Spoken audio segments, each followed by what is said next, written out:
Nginibingelele ke ngiphinde nginamukele eMakhaya TV. Bafethu kuyintokozo ukuthi ngiphinde ngibuye la emehlweni enu. Sicela niqhubeke nikhulise lo mndeni wasemakhaya ngokuthi ni like, ni share, niphinde ni subscribe, ni press ama notification khona njalo sothi masiphosta niyibone izinto eniyiphosta. Bafethu namhlanje ngisaba ngisho ukudayisa ngenxa yobucayi bestory usisa azosixoxela sona. Mina ubese kwangithi halamuzi ngendlela esixhumane ngayo asibhalele ku WhatsApp. Inamba WhatsApp ngizoyifaka la nawe makuba khona istory ufuna ukuthi sikhulume ngaso noma sikusize ngaso noma sisixoxe. Bafethu okuhlula amadoda kuyabikwa kanti nenjobe enhle iye ithungele ibandla yonke into iyakhulunywa. Kuze kulaphe mina ngeke ngikholele ekutheni kumuntu mayekwakhuluma khona into at least encane esukayo then nokunye usizo ke lobe selilandela kodwa mawuthule nento umuntu othule ugcina enza izinto ezibucayi ugcine ebulala or enezibulala into esingayifuni ukuthi kube khona izintandane sibone ko front page sekhona abantu abashisene kodwa angizukulanda kakhulu ngicela ukuthi sivele sihlale kuludabeni kaSisi asixoxe bafethu ningixolela ivoice yami iyasha ama holiday ahambe nayo yonke ivoice yami siswami sikubingelele siphinde sikwamukele eMakhaya TV. Ngiyabonga ngiyabingelela nami.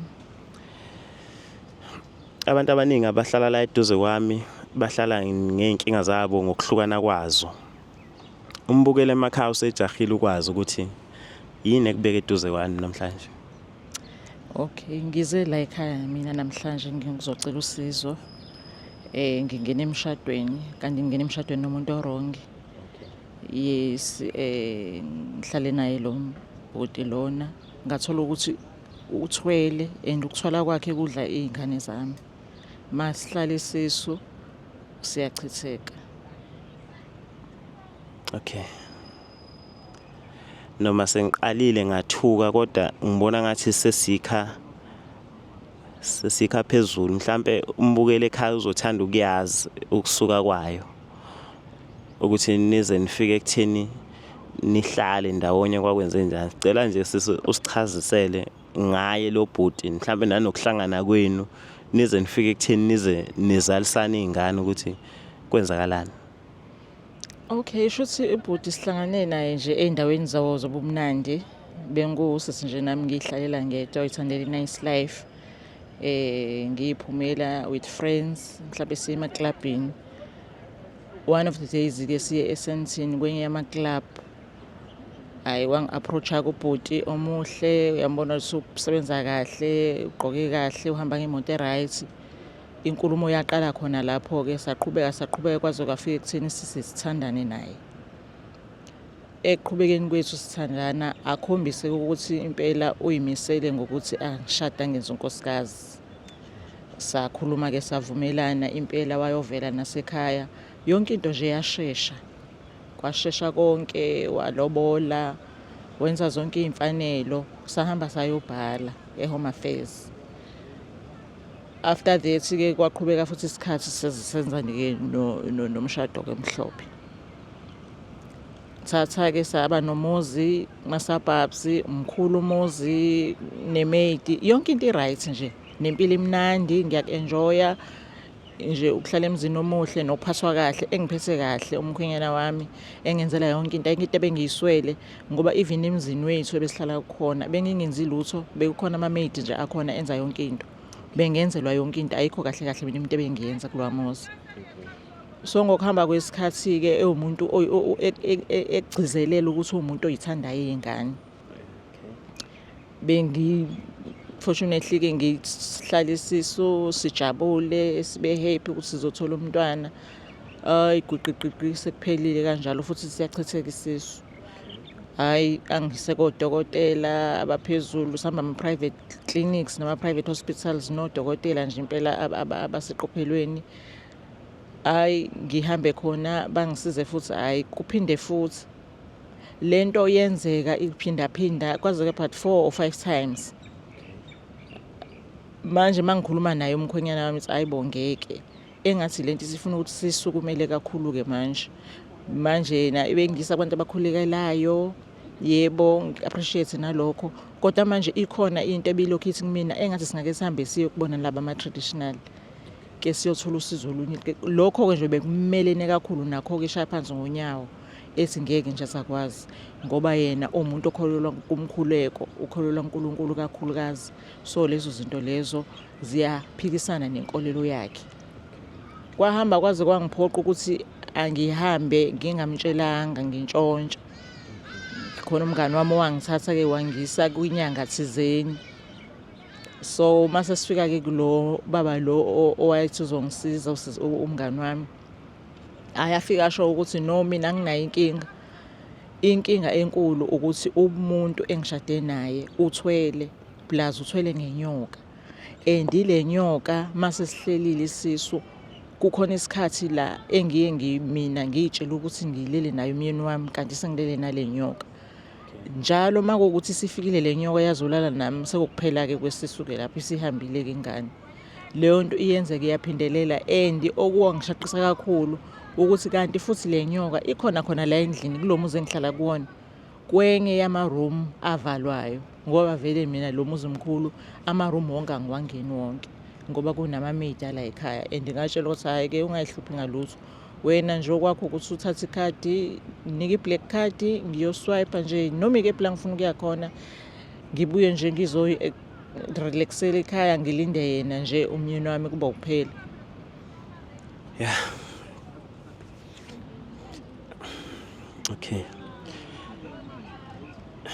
Okay. Ngicela ukuqala ngokubuza nje umbuzo ongahlangene nale nkulumo esikhulumayo. Before uhlangana naye ubusebenza? Bengiyisebenza, yes. Okay, ukuthi ngikubuza ngoba ngiyakuzwa ukuthi awungenanga ngenxa yemali nokuheho. Washela wangena ngenxa ukuthi njengabo bonke abantu abaqomanayo. Okay. Before nilobolana nje usuqala umjwayelo, wayethi usebenza phi noma unamaphi amabhizinisi or into onganendaba nayo leyo?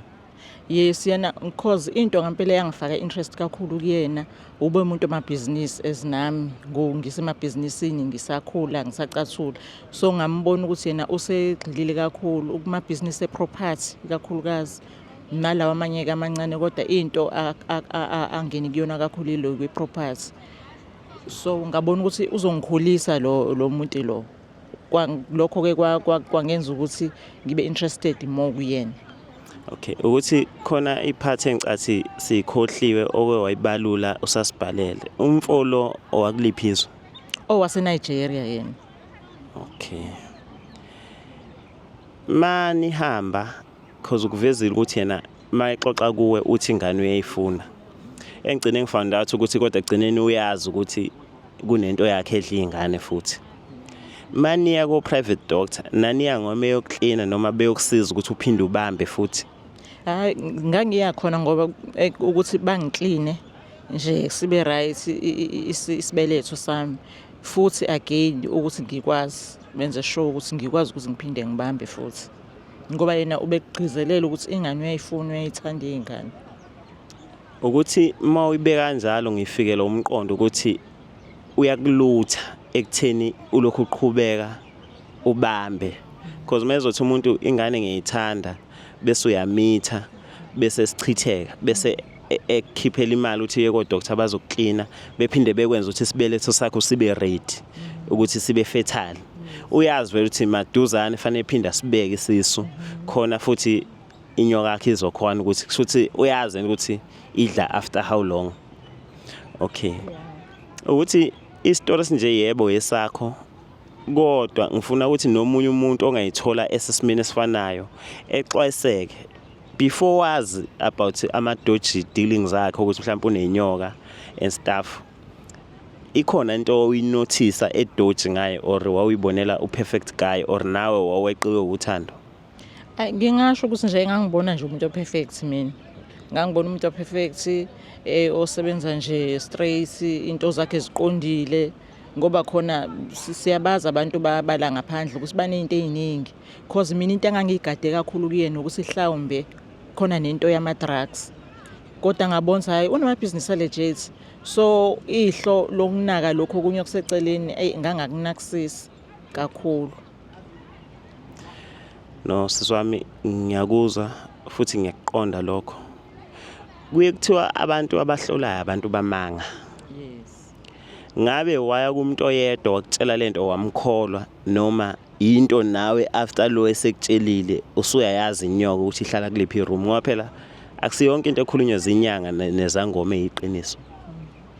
Hayi khona kuyashiya ukuthi abantu bamanga. Mina-ke njengoba kwamina ngathathwa umngani engiyisa kumuntu into engangiqala ukuyenza. So ngendlela bengilokhu ngimxoxela ngayo naye wangincenga ukuthi ake sihambe sekumuntu omunye besides lokho okujwayele kokuthi nje uyakhulekelwa kuphela. So siyile kulokuqala lo bese ngitshela lokho bese komuntu wesithathu.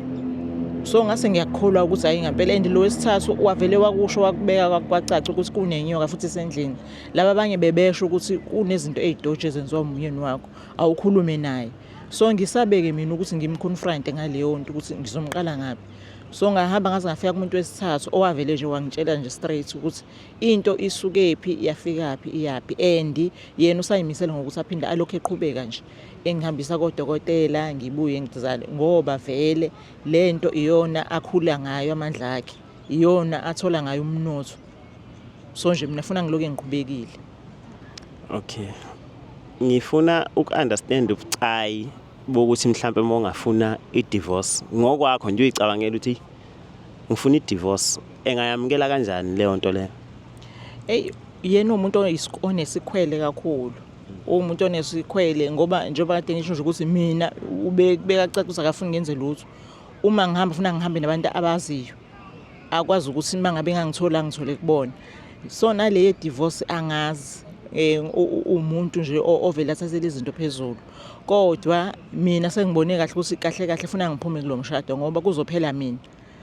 Okungenzeka phela wena ubona ngathi uyakuprotecta, uyakuthanda, ukugadile ngoba efuna uhambe nabantu akabaziyo. Mhlambe ugadile inkukhu yakhe yamaqanda ngoba uyazi ukuthi lamaqanda uphila ngawo. So inkukhu yakhe emkhiqizela amaqanda okuyizingane ezondla inyoka yakhe. Fanele ingalahleki. Yes. Okay. Since abantu osuye kubo bekhombisa ukuthi bayanemba. Baye bethini into abangakusiza ngazo because fanele siqale lapho ukuthi ungasizakala yini mabesho bona. Khona bayakusho bakungasizakala noma ke kuyizinto ezinzima nje engiyisabayo nokuthi okunye ngikubalule. Kodwa nje bayakusho ukuthi kufuneka ngihambe ngiyogezwa. Kufuneka kunezilwane abayishoyo kufuneka ngiyithenge. Ngiyogezwa ke lapho abakushoyo kuningi abakubalayo khona kodwa bayasho ukuthi kuzogcina kusizakele egcineni ukuthi lento bayikhiphe la kumina ukuthi ngibukela isimo sokuthi usizakale bese mhlawumbe uyalimala ngokanjani na nakho ke seyikhishiwe zonke lezi zinto lezi ikhishiwe manje ethi uyayenza lento akhabona ukuthi ayisayenzeki or inyoka yakhe ibona ukuthi something wrong. Phela ngicathi nawe uzobusuyingozi empilweni yakhe. So ngifuna ukuyi-understand lapho ukuthi yena i-character yakhe ke nje umuntu okanjani. Because omunye umuntu engagcina ebulala masebona ukuthi mhlawumbe usuyazi ukuthi wenzani uzokhuluma on stuff. No mina sengidecide ukuthi ngiyaphuma vele ngiyahamba. Sengiyaphuma kuloya muzi ngiyahamba bese ngiyolithola kahle usizo ngingasekho eduze kwakhe ngoba vele inyoka nje obisendlini. So leyo ndawo lengihlala kuyona vele i-dangerous already. Ukuphuma nje bese kuyimanga yokwenza usizo yena useyo react ngendlela enza ngayo kodwa nje mina sengiyimuntu obalekile eduze kwakhe. Okay uzohamba like uvuka ungekho njengoba or uzophuma ngathi uyasamwe nje ngoba unathi namhlanje or uzofaka i-divorce azi ukuthi usuyasuka eduze kwakhe. Ukuphuma nje ngiphume ngathi ngiyahamba ngiye ezitolo. Emva kwalokho ngivala amafoni ngihamba ngiye emakhaya ngiyala ngizothola khona usizo. Mbukeli usisi into ade idingile ubesho ukuthi udinga ama-option abantu abangamsiza ngeprotection yokuqinisa ngokomuthi ngeprotection ukuthi ekhiphe wonke lokungcola ongabe ukufakwa ile nyoka nokuthi igcineni naye eyedwa uyabadinga abantwana ngabe basemshadweni noma bekhe emshadweni kodwa manje uzoqhubeka lokho ebamba bese abantwana bechitheka kwasayena lokho sekuyamudla wesiphathi ukuthi bekumphatha kabi enzela ukuthi ethola abantwana basemshadweni kodwa utholile ukuthi abantwana badliwa khona emshadweni wakhe. Usizo ade licela ukuthi mhlawumbe makukhona abantu abalapha ngempela abangamqinisa ngoba ugcineni indlela esho ngayo mina ngokubona kwami izomqhubha vele le ndoda. Since yayolobola iyazi kubo. So izogcina imhunter down kodwa mawukuba uqinile since isebenzisa umuthi ngicathi engakwazi ukuthi eyikhona. Bengicela bafethu ukuthi singahlula cishe ngakhuluma amagama umuntu ongayibukela kanti la sengikhohle ukuthi sibuka sonke futhi lekhaya sijajani bafethu nje bengicela ukuthi sikwazi ukuthi simtholele usisi kube nzima nokuthi simtholeke nje usisi kahle kahle usuke eGoli nokuthi efike lana nje ngiyonixoxela ngolunye ulanga ukuthi kwenzakaleni ukuthi ezefike la. Bengicela bafethu sikwazi ukuthi usisi simchushise unawo amandla okuyiyela la angathi uzolithola khona usizo kodwa ukuthi azi indawo okuyiyona yona yokuthi athole usizo. Ngiyabonga. Ningakhohlwa nganza kwethu ukuthi ni subscribe ni like ni comment i-click ekhona la ngaphansi kwa EasyBet. EasyBet is the best. Ni join kwi-link nithi sithe 50 nizobe senitholela imiklomelo emisha emihle. Ngizobuya ngenye ivideo uqandu le video ezobe izonika ama tips nama code nazo zonke izinto ezinhle. Engakusho njengamanje ukuthi usisi nathi sozama kumlayela la simlayela khona kodwa solinda nina. Le video ngizoyenza sho ukuthi iyashesha kuwo wonke ama video akhona emshinini kuba yiyezongena kuqala usiza lithole bese nikwazi ukuthi nimsize. Siyabonga.